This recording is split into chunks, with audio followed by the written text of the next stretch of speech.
Help! I said something stupid, and now I don't know what to say or do without being defensive. This dose is for someone who meets all of the following criteria. You are neurodivergent from chronic illness or sleep deprivation. You experience episodes where your brain won't give you the right words when you need them, like you say stabby metal thing for fork. You sometimes don't know how to explain yourself, and when you're more sleepy or in more pain, your brain can short circuit and you stare at people like you forgot how to human. Okay, that was super specific. Let's drill it down one more layer. You already notice this happens for you sometimes, and you're ready to try some coping strategies to communicate more clearly without being defensive and level up in the life skills department. If all that lines up for you, welcome in to your daily dose of Dawn at Dawn, videos designed to expand your thinking. Okay, so this came up from my client in a conversation with a coworker and with me with my son. So I thought I would share the solutions and help you expand your thinking, Dorothy, because we can do hard things. Oh, yes, we can. Cheers to my client who honestly did the best thing she could do when her coworker gaslit her. She stared at her for a beat and without getting defensive, just apologized to the coworker. Oh, sorry. I thought it was something else.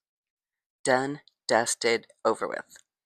Hey, Don, that sounds like giving in and letting the coworker win.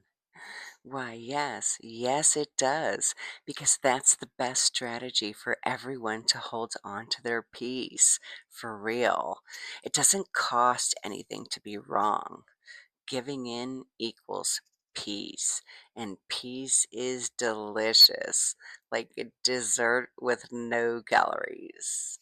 All that's required is for you to give up your attachment to being right about it, and boom, peace.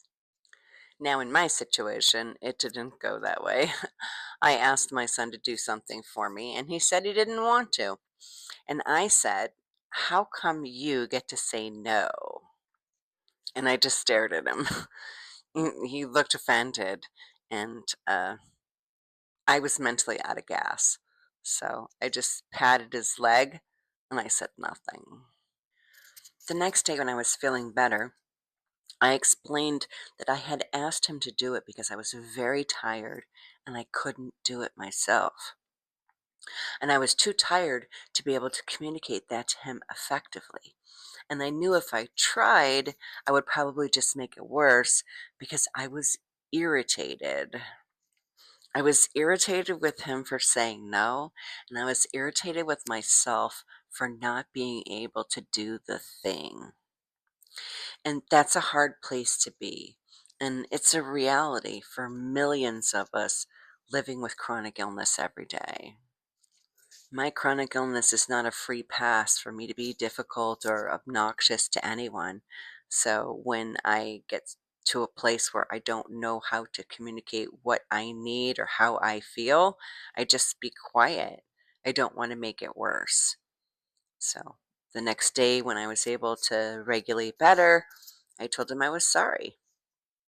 Sorry I left him hanging like that overnight, and the reason why was because I didn't have enough capacity to handle it.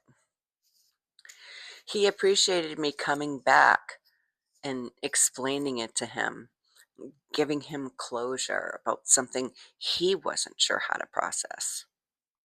It's okay to come back after the fact and tell people what they couldn't perceive about what happened between you and them. We often feel pressure to resolve everything immediately, especially if we are or were hypervigilant.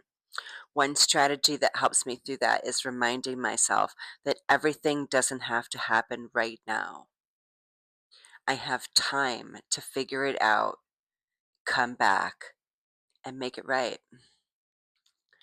So when you don't know what to say or do, especially if you don't have to, Excuse yourself, regulate, regroup, and try again.